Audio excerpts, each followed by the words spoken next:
come to the last animated film in Disneycember, Winnie the Pooh. Wait, didn't we already do Winnie the Pooh? Oh, wait, no, that was the Adventures of Winnie the Pooh. This is just Winnie the Pooh. Like, what, this is his biography or something? Or is it a reboot? Like a retelling of the original movie?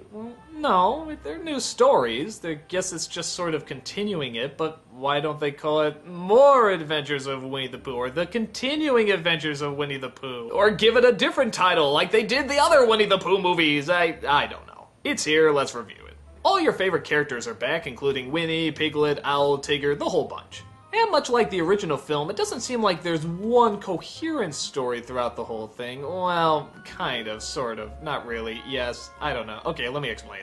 Pooh is looking for honey, big shock. And in the meantime, he finds out that Eeyore has lost his tail. Pooh tells everybody about it, and so everybody tries to get a replacement tail for him.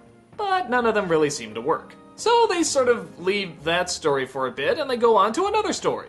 Pooh tries to approach Christopher Robin, but he misreads a note and thinks that he's been kidnapped by a monster called the Baxen. I won't dare tell you as how they came to this conclusion because, to be very honest, it's very, very funny. So most of the movie is trying to figure out how to capture this monster called the Baxen. And that's really about it. Those are the only two stories in this movie. I mean, it's done well, I guess, but why do we spend so much time on just those two stories? The original had like a ton of stories, and that was awesome. Heck, even if you wanted to keep it to just one story, that'd be fine too, but these seem very split apart, and even the way the movie is told, it seems like it's trying to recreate what the first film was doing.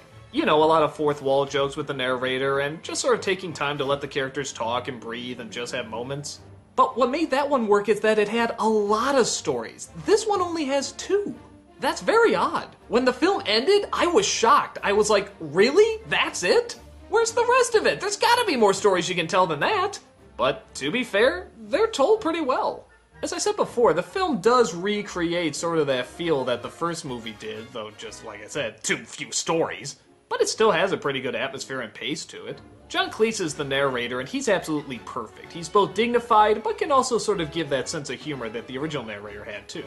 That's Craig Ferguson as the Owl, and he's a little different from the original character. He's a little bit more obsessed, a little bit more full of himself. I mean, the original Owl was kind of egotistical too, but this one seems obsessed with being right. Which I guess works okay, but I don't know, wasn't Rabbit already sort of that character? Wasn't he kind of the stick in the mud or whatever? I don't know, it works okay. The songs are really friggin' good songs. I guess it was done by the same people who did Avenue Q and Book of Mormon. In fact, one of the writers is actually the voice of Kanga. That's pretty cool. They're so good that I actually thought maybe it was the Sherman Brothers. I thought they came back to do the music for this movie. But nope, it's just the exact same spirit and the exact same talent. They swipe your stripes. They clog your pipes. They dig up your garden. They won't beg your pardon. They eat your snacks. They won't relax. They chip your tooth. They steal your youth. And now you know the horrible truth. The Baxen, we're afraid of the Baxen. I guess if I had to point out one other nitpick, it would be, surprisingly, the animation's a little too good.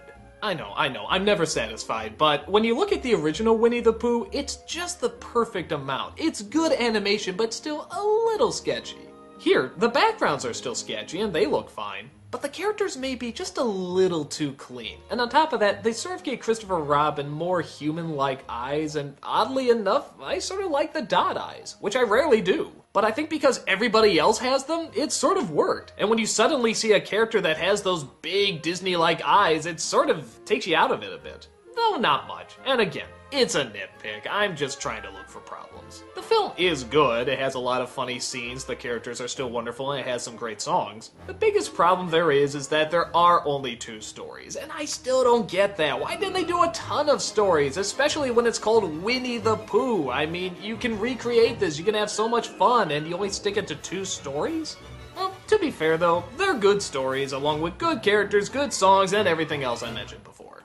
It's not a great flick, but it's a good one. If you're a fan of Winnie the Pooh, especially the original, I'd say go ahead and check it out. And folks, that was Disneycember. Thank you so much for joining me and looking over some of the most classic and memorable of Disney animated movies. I'm sure you got your own opinions on these movies, so get out there, share them, and hear what other people have to say. Thanks so much for joining me, and take care.